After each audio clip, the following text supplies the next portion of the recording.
almost feel like we need a bit of time to just let parts of that sink in. I also love how her description of having that sense of God or God's presence or God's pleasure perhaps wasn't where you would necessarily ordinarily expect it. Now again, we're all tempted to create formulas, and so okay, if it worked for her, then maybe if I, then he.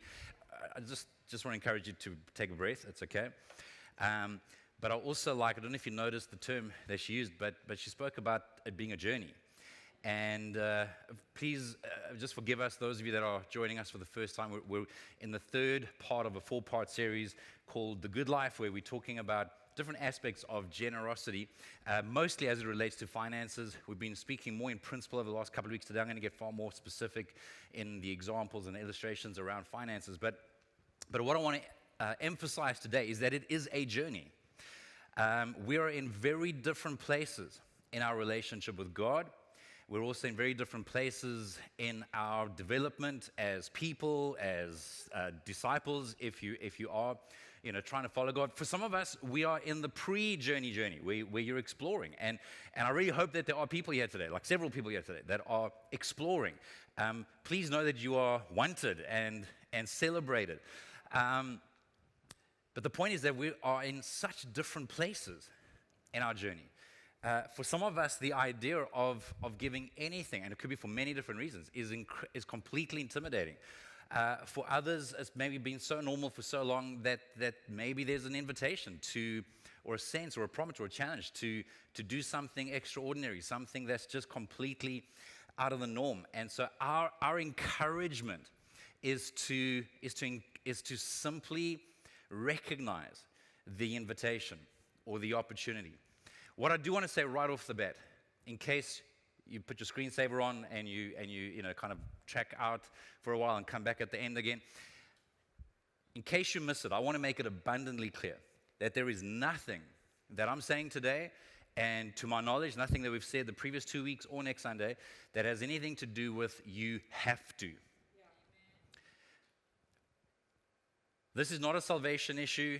This is not a gospel issue. I think it is a maturity issue, but I mean that with no manipulation, with no strings attached. I think it is a part. Maturity in the sense that when you're a child, you tend to be receiving more than what you contribute, but as you continue to grow and mature, guys, it is God's will for us to all grow into contributing members of society, right? If you're 45 years old and you still contribute as much to your family or community as you did when you were 3, there's something wrong. So it's not so much that you have to. I mean, that's a little bit different, but that's part of growing and developing and maturing. I also love how Lauren commented on time. And I think that is one of the biggest challenges for us and one of the biggest, I think, pathways to clarity, pathways to seeing a little bit more clearly. Even if we're not hearing God, which I'll also touch on a bit later on, you don't necessarily have to hear God, but even if we can just slow down enough and just be present to ourselves in terms of where am I at? What am I thinking? What am I wanting? How do I want to respond in this situation or in that situation?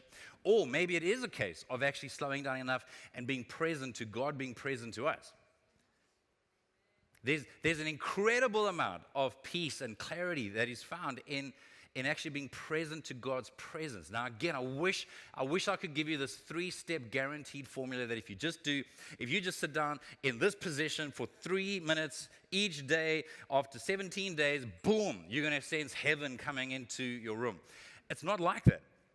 I would say, though, that there are principles and promises throughout Scripture in the sense of as we create space, as we slow down, as we remove distractions, as we keep positioning ourselves to be present to God, I would say I am confident that over time you are going to start to tune into Him being present to you.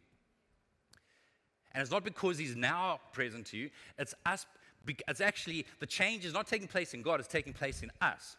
We are the variable, not Him. And so the longer we keep trying to create the space and apply our minds and trying to remove distractions, eventually you're going to find that you're actually becoming aware of His presence that was there anyway. But it's us becoming more aware. But it is a journey. I mentioned last week that scholars reckon that around 25% of Jesus' teachings were on the topic of money. Roughly half of all the parables that he told had something to do with stewardship. So how we handle the things that are entrusted to us. The point being that Jesus seems to indicate that how we handle money really does have something to do with our maturity, with our formation, with who we are becoming. And that's not bad news.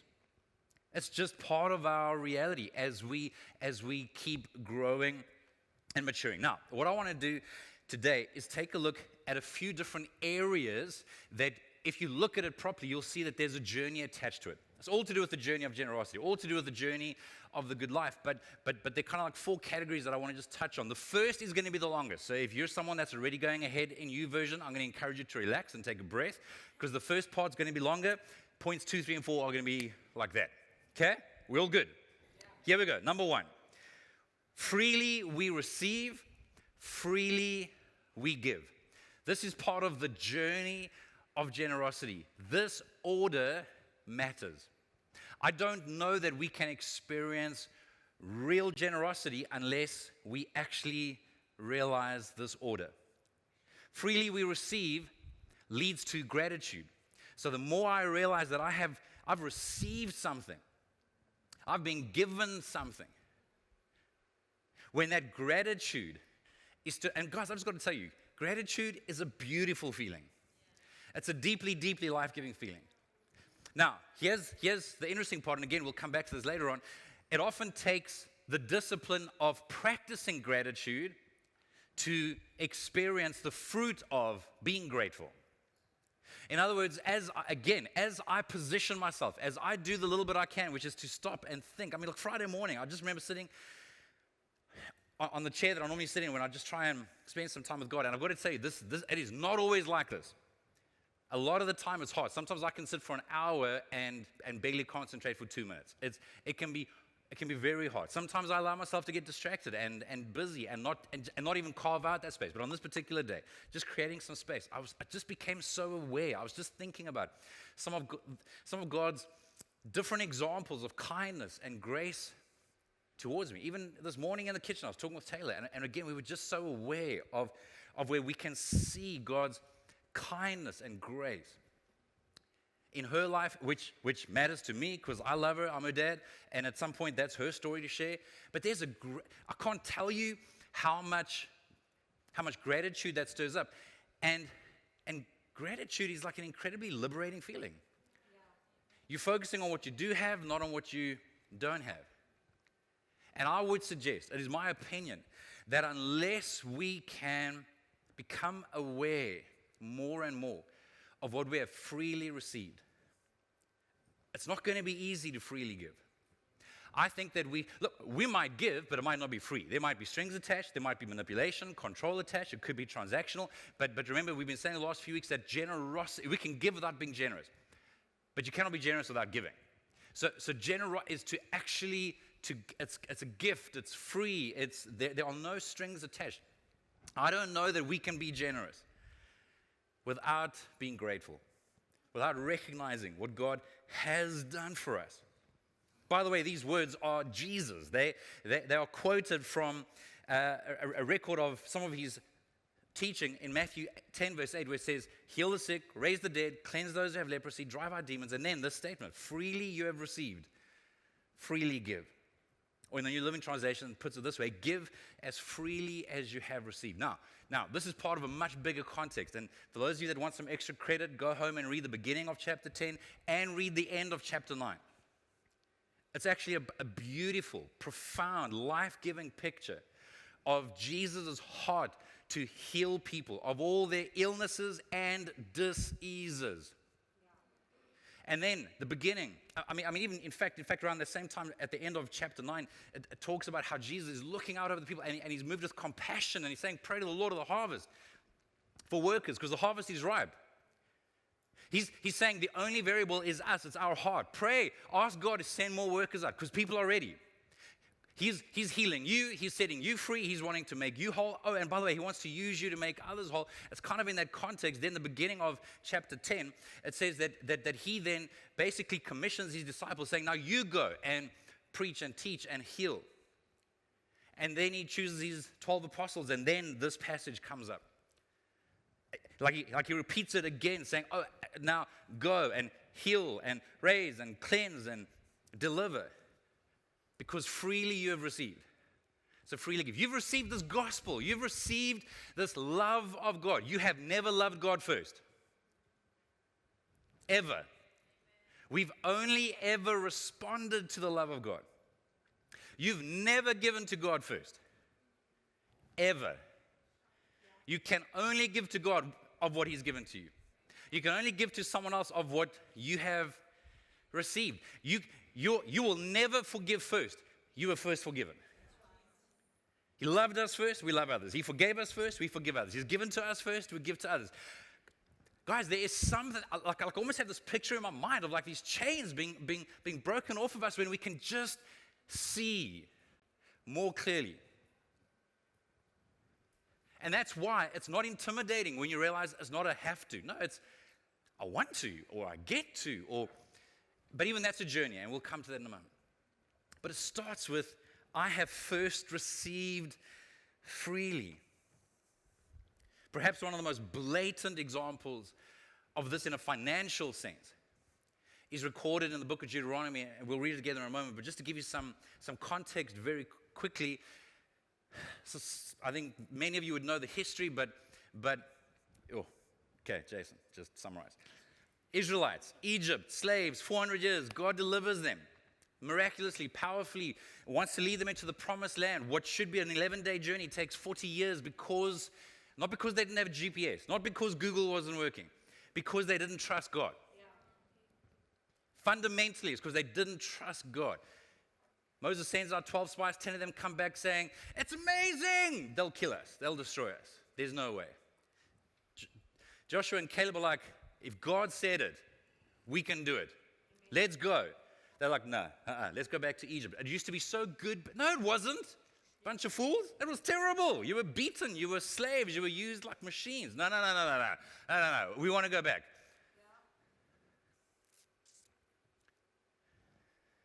And so an entire generation misses out because of the unwillingness to trust the God that had proven quite a bit of himself. So 40 years later, a whole new generation has arisen. And Moses, Joshua, and Caleb are only three that are still around from that previous generation. Moses didn't even get to see the promised land. Joshua and Caleb were going to go in. So Moses is warning them. They're about to go into a very prosperous land. They're about to experience prosperity, which they've never had to steward before. And he says the following. You may say to yourself, one day, so when you're there, you may say to yourself, my power and the strength of my hands have produced this wealth for me. But remember the Lord your God, for it is He who gives you the ability to produce wealth, and so confirms His covenant which He swore to your ancestors as it is today. You are going to go into this land flowing with milk and honey. You are going to go into this land that is fruitful and abundant. I'm going to give it to you. You're going to be tempted to think it's all you. Don't forget. He's saying, remember the Lord your God, for He is the one who gives you the ability.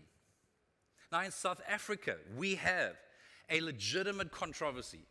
And I think in many cases it is deeply offensive. And it's a debate, and I'm probably going to trigger some people.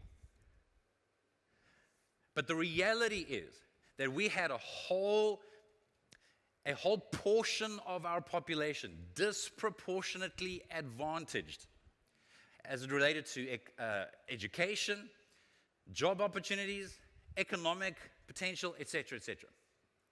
Like, guys, those are just facts. So I actually think, respectfully, that it's ignorance and in some cases arrogance for people that have had more opportunities to believe the lie that is just because I worked harder. It's just because I've been more diligent. It's just because I've been... It's not incorrect, but it's incomplete. I had nothing to do with the skin that I was born in. I had nothing to do with the education that I received compared to my black and brown friends.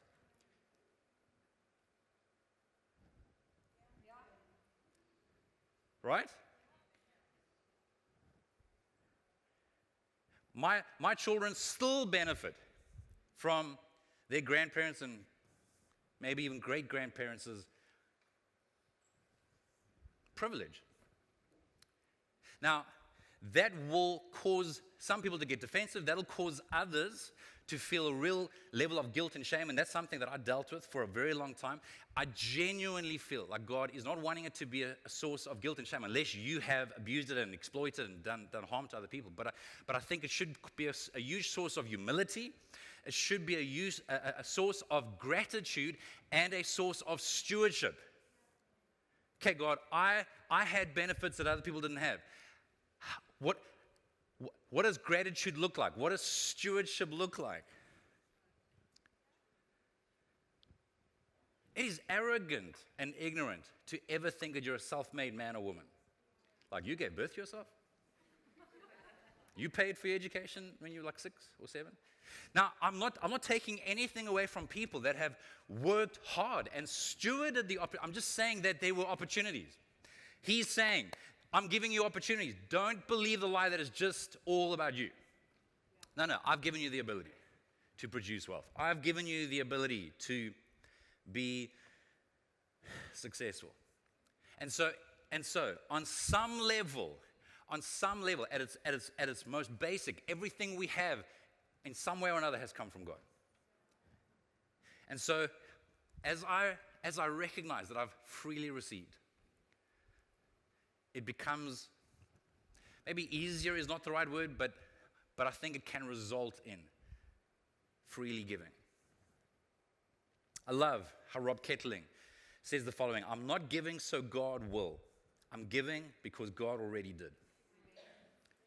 And truth be told, many of my colleagues in churches, I think, have disagreed, or should I say I disagree with them, in terms of how this kind of thing could be either blatantly described or subtly implied. That we give to get. We give to get. If you're Texan, we give to get. No, we give because we've already gotten. Yeah. Now, we'll see just now that God in His kindness and everything else, in many cases, will then entrust more to a person that's giving. But it's in order to that cliche of increase our standard of giving, not just our standard of living. Yeah.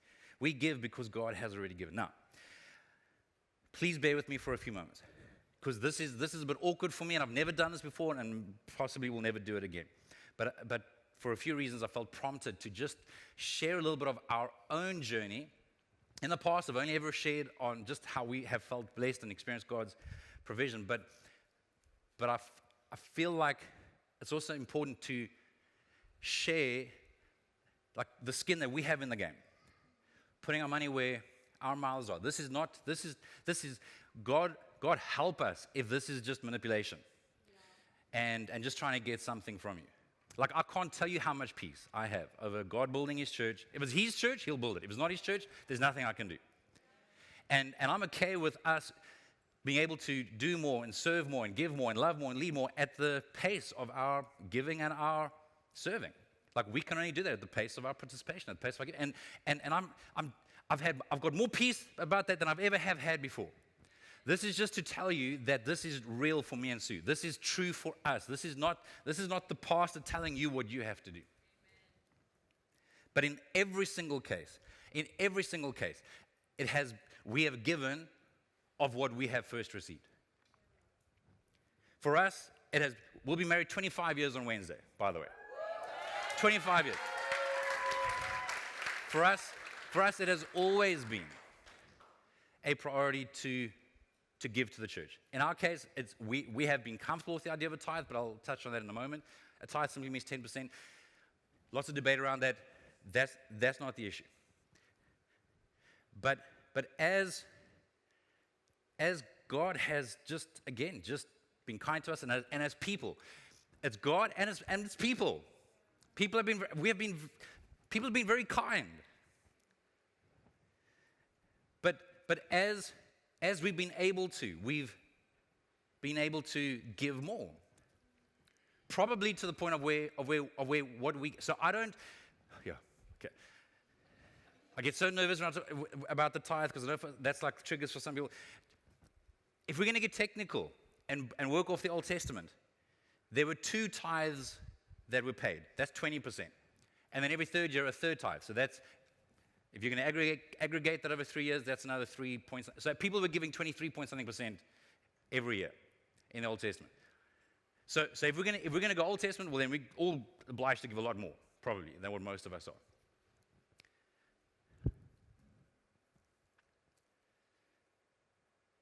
I think that in the new covenant, we're invited to honor God, to put Him first, to be generous. I do think for many of us, part of that, like a reference point for us, is the idea of a tithe. That's a tenth. But I think that for a lot of people, I think God would be like, hey, can you start with like 0.5% or 8%? And maybe as you kind of develop that muscle, maybe you're willing to risk 2%, 3%, whatever the case is. We're at a stage where roughly, and this all depends on how you work things out, but where I'd say we probably give close to 20% a month. Now, first part of that is the church. Part of that's missions. Part of that is someone in need that we feel a responsibility to help out monthly. Part of that's social justice. I'm saying, we're not saying this to you. This is what we feel is responsibility. That's on like a regular, on a monthly basis. And that's not to set a standard, please. I'm saying that we've been married 25 years.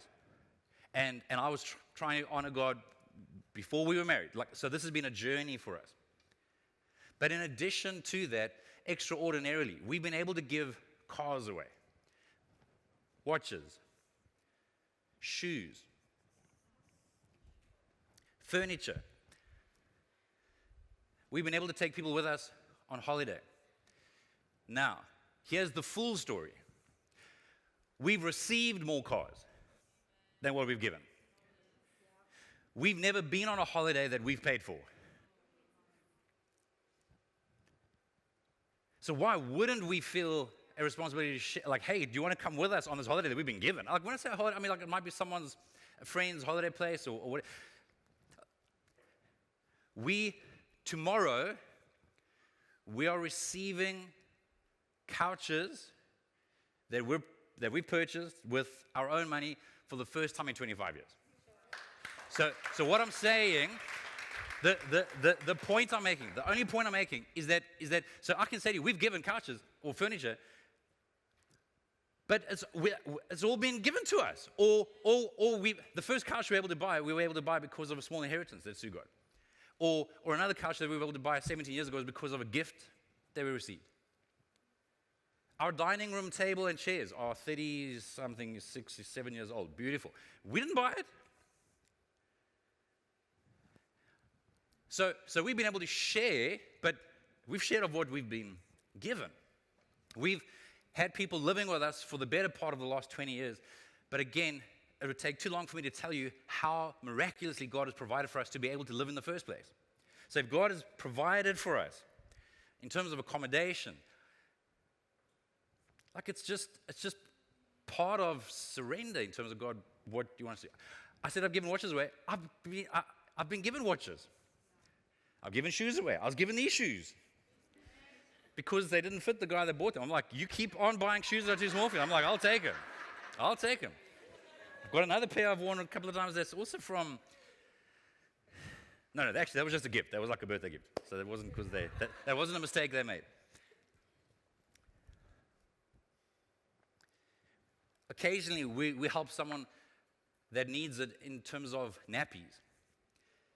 Because when we had about 20 minutes to make a decision, we were away on holiday with Tony and Pauline at their place 17 years ago. We had about 20 minutes to make a decision about it, like an emergency foster case. We had no plan. There was no real, like we wouldn't have time to budget and think. Something had to be done urgently. I don't think we bought a single nappy, even though 3 months turned into 8 years. And so I don't know how long Maddie needed nappies. It wasn't 8 years, probably, 2 years, 18 months. We never ever needed to buy nappies. Linnell, who some of you know, worked for a company and she would bring us these monster bags of nappies every single Sunday. And we're like, thank you, Jesus, for nappies. How many of you buy nappies? You're like, you cry, right? Like nappies are hectic, man. I'm saying that I don't know if I can think of anything that we've ever done or given that hasn't first been given to us. I mentioned the cars, like we've been given cars. I was given an old Porsche once. It's not as sexy as it sounds, but it was like, at that stage, we just needed to get around, like it was great. The last time we were able to give a car away is because we were blessed with an amazing car, very generously by friends. So what I'm saying is, this is a journey for us. We have tried to grow in and steward generosity, but I'm saying it's all we have first freely received. One more example is that the very first time we ever took up a vision offering, which was many years ago, I think it's when we were in the paddocks and we needed to do some stuff. We didn't realize it at the time, but afterwards, kind of working it out, realized that so again, please, I'm just trying to give this as an example. In that one instance, never again, never before, and probably never ever again, we gave more than the rest of the church combined. Now, that's not because we were rich. We took money out of our bond, which means we're probably still paying for it, I guess. But that's what we sensed at that time. So please understand, when we invite you to contribute, first of all, it's not because you have to. Second, we believe that we're inviting you to partner in something that we think God has called us to do, and it's an opportunity that we have. But you choose. But I'm just saying, we try to live this. And by the way, I'm not telling you everything we get wrong, of which there's plenty. This is embarrassing enough. There's plenty that we get wrong.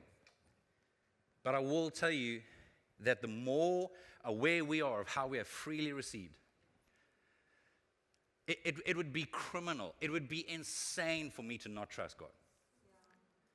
God, that's me because of the journey I've been on. You've been on a different journey, but for me to not trust God would be insane. That is how faithful and kind He's been over the years. And I want to practice gratitude, and I think one of the fruits of that will be generosity. All right, I told you number one will be long, the next three will be quick.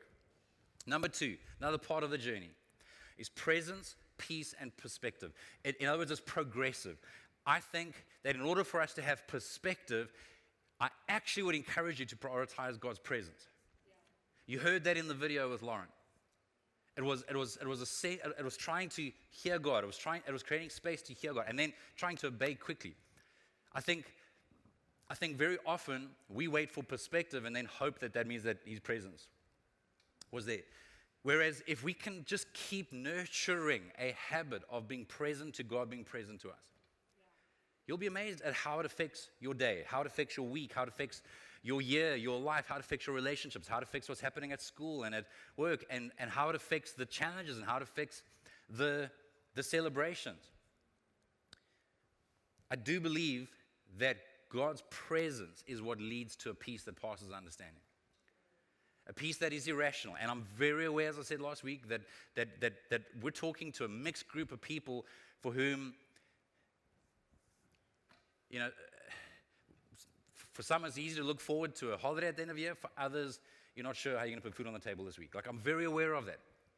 And so I'm saying circumstances vary. Everyone's in a different place in the journey. But to have a peace that passes understanding, when you don't know how you're going to pay school fees next year, when you don't know how you're going to have a Christmas lunch for your family. When you don't, I'm just saying, I know it's tempting to think if we can just have the answers, then we'll have peace. No, I'm saying if you have the presence of God, you'll have peace. And He tends to surprise you with perspective and provision. Because, by the way, I think out of God's presence, out of His peace, out of His perspective, you'll find that actually when it comes to generosity, it is far more voluntary than what it is obligatory. Yet, obligation is a lot easier, in my opinion. For most of us, if we knew that God said, you have to do A, B, and C, you have to give X, Y, and Z, it's a lot easier. We're off the hook. We just have to obey. But when God's saying, hey, I've given you everything, what do you want to do with it? That's a little bit different, in my opinion.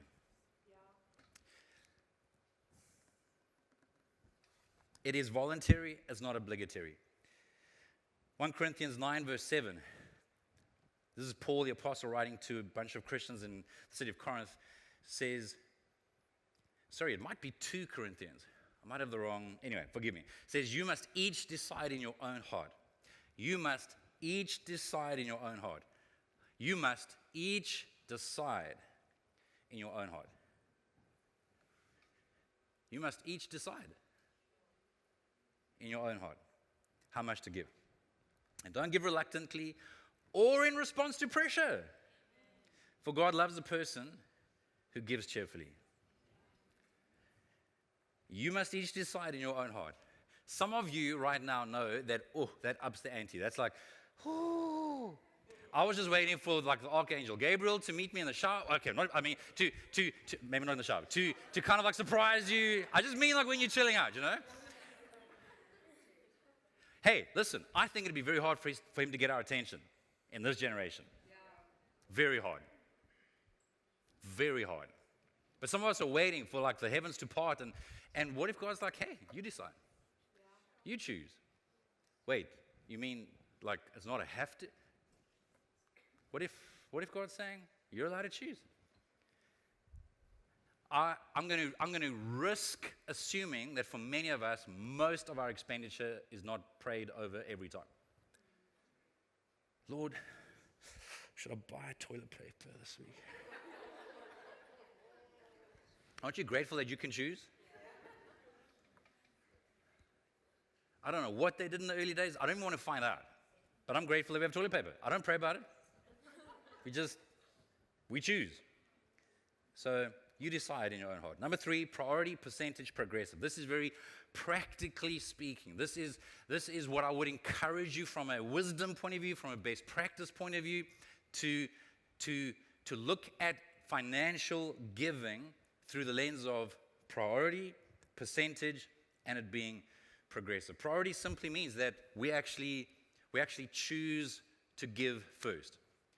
We choose to honor God first. We choose to do what we can first. In the Old Testament, there was this idea of the first fruits. They didn't live in a financial economy like we do. And so they were literally taking in harvest at different times of the year. And it wasn't utilitarian. It was very much a worship, an honoring thing, where the first portion, the best portions, in fact, of both their livestock and their harvest would be given to God. They didn't give the leftovers or the bad fraught wastage type stuff. It was there was an honor attached to it. It was a priority. In 1 Corinthians 16 verse 2, Paul says, on the first day of each week, you should each put aside a portion of your money you have earned. And he's talking about collecting an offering for Christians that were in need. He's saying, don't wait. Don't wait until I come. Don't wait until like you have to quickly suddenly put it together. He's saying, no, just basically the first day, as you receive, put aside the first portion. It's priority. Second, it is a percentage, which is a portion. You don't have to do this, but I cannot encourage you strongly enough. I think that if we're considering the percentage, the portion, it's giving us perspective in terms of how much I'm using for different things and how much, like what portion of what I have am I honoring God with or serving other people with. And then the idea of it being progressive is that we are open to reviewing and adjusting it. Now, this is not, I don't think a lot of people experience this, and again, for some very obvious reasons. Again, if you are still just trying to meet your needs and keep a roof over your family's heads and food on the table, chances are you're not moving up to 11, 12, 15, 20%.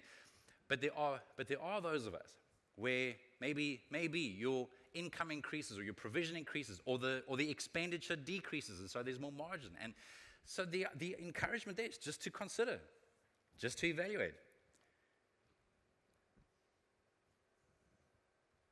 In 2 Corinthians 9, verse 8, this is what I was referring to earlier when I said that even though we don't give to get, it is interesting how a lot of the time you'll see that God does give you more. And we've seen an example of this in 2 Corinthians 9, verse 8, where it says that God is able to bless you abundantly. He's able to bless you abundantly. But look at the next two words, so that in all things, at all times, having all that you need, you will abound in every good work. In other words, it's possible that there might be times that as we're recognizing what we've received and we're trying to give what we feel we should or can or what we've chosen or what God has told us to do, it's possible that in many cases God's going to actually give more and entrust us with more, which is great. And we can, and there's plenty of that you can enjoy. We read that in one of the Timothy passages a week or two ago. But also part of that is so that we can be more generous, so that we can give more and abound in every good work. And again, the idea of progressing, in my opinion, is that for some of us, it is progressing and maturing to where the question changes from what do I have to do to what can I do, to wait, I can, to I want to I will. It's a progression. All right, lastly, Charisse, come on up. Everyone knows they can start chilling out when you come up. Number 4, the last bit of the journey, is discipline, default, and delight. Discipline, default, and delight. I do think that for many of us, there's a progression from, it's a discipline. We're not waiting to feel something. We're not waiting for the warm and fuzzies every time. No. Okay, we believe that this is right, and so I'm going to do that. So it's kind of like a parent paying for their kids' school fees. You don't wait to I'm investing in their future. I can see it. I can feel. No, the bill comes and you pay the school fees if you can. If you don't, you apply for some kind of departure. But there's a discipline attached, right? You better not be praying whether or not you're going to pay your rent or your bond every month. Because you'll find yourself not living where you're living at the moment. There's a part of that that's just a discipline. And so, yes, I think even as it relates to giving, I think that for me, if I'm being completely honest, I think for most of my life, it's been more of a discipline than anything else. Definitely. The vast majority has been a discipline. Part of that is because, also just to be frank, I mean, we're salary earners like most people, and so for most of our lives, there's been no margin. It is just let's get to the end of the month. Please God, help us. Please don't let anything break. Please don't let anything go wrong. So yes, a lot of the time there's been discipline. I have shared this publicly before, but I remember, I think one of the greatest examples for me in terms of just discipline and really feeling like God surprised us and provided for us was, I remember, this is about 17, 18 years ago when we were very much wanting to buy a house, and we couldn't afford the opportunity that we had. We were short about 30% plus. And I remember at the time just having this very brief thought while I was driving somewhere of, if we didn't tithe, so again, that's our decision. If we didn't tithe, we could make up the difference. And almost as I thought that, it was like the sense of, hey. Anyway, long story short, it was that's not a good thought, Jason. I didn't feel comfortable with that. And I think it was literally within a few days that God provided just miraculously. where the extra 30% was given to us in in a couple of days, no strings attached, and it's struck, which is a good testimony, by the way. Just so you know, that's a good testimony. But again, there's no formula. I'm not telling you to do this. I'm not saying tithe and you're going to get a house. You don't want to live in my head. All the things I'm like, oh, I hope that I misunderstand. Oh, I hope. Anyway. But it struck me that if I had gone with that fleeting thought, that brief, like split-second thought, that we could have paid off that difference over 20 years. I believe God paid off the difference in like 4 days. So I want to be so careful with these examples. All I'm saying to you is that most of our lives has been discipline. And we've seen God provide and be kind and all kinds of stuff. It does eventually, I think, as you persevere with it, I think it does become a default. It's like, that's who we are, that's what we do. But I think that for some of us, if you persevere long enough, and if you're checking your heart that it is actually out of gratitude, that it's out of generosity, I think it can become delight. I think we could be on the brink of delight. I'm not sure that we're there yet. There are moments, but that's where I want to get to. I want to get to where I'm so regularly reminded of God's kindness, God's provision, which is, like I said, has been plenty. To where it's like, God, what's next? What else can we do? You know, that whole idea, again, some of you that did the practice in groups, you would have heard this, but that whole idea of moving from, and again, this is part of the journey, from what do I have to give to how much do I need to live on? In other words, how much can I give? I don't know that we're going to get there, but it's a beautiful journey. Like, I just want to encourage you. I think generosity is a good journey. And yes, we're talking financially. But yes, man, I can tell you stories about every other level. Relationally, service, loving. Guys, it's beautiful to get to a place where there's more and more healthy detachment. More and more of a healthy holding loosely. More of a healthy sense of, God, you're the owner, I'm the steward. What can I do? What can't I do? And just so you know, like, there are limits. I mean, there was a thing recently that I wrestled over for a couple of months. Like, it's embarrassing. So I won't even tell you what it is. Because there's no way to I can justify it to myself, but I can't justify it to you. Like, where I was like wrestling over it for a long time. Wanting something. And I mean, I even shared it with the guys at our table during the generosity open house life group thing. And I'm embarrassed to tell you how long it took me to come to a place of like, okay, I'm just going to release it. God, I'm going to trust you. Most of it, if I'm honest with you, actually came down to me slowing down enough and being quiet enough to actually pay attention to God. Like, I kind of thought about it and like asked it, you know, at times, but like while doing other stuff. It was only really when I slowed down and tried to get present to God being present to me that I felt Him saying, Jason, like there's other stuff, man. And there's a lot of other stuff that we need to do. One of the big, I think, clarifying factors for me was, how is this going to better feed what you value, or is it actually going to take away? And it was a very easy answer. It's not going to feed what I value. It's just pure personal lacquer. There's nothing sinful, don't worry. It's a watch, okay? Just so you know, that's what it is. Like, just in case you're like, whoa, what on earth was he wanting to go to Vegas? Like, what? Anyway, it was a watch, okay.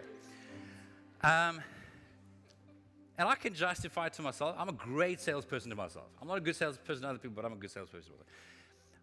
But we're in a stage where we are very much I'm just being as blunt and honest with you as possible. We're at a stage where we are wanting to better facilitate relationships in our lives. And so I'd rather spend that money on a couch than that can facilitate community than a watch that I'm probably going to want to hide anyway because I don't want people to judge me. Guys, I cannot communicate how much freedom I think God's actually inviting us to. If you're walking out of here with a sense of, I heard about churches and money, and they're just trying to whip their people, manipulate, guys, then I'm sorry, then you've misunderstood. You do not have to do a single thing. This is not a salvation issue. I would say that it's a maturity issue, and I think it's ultimately, long term, it's a quality of life issue.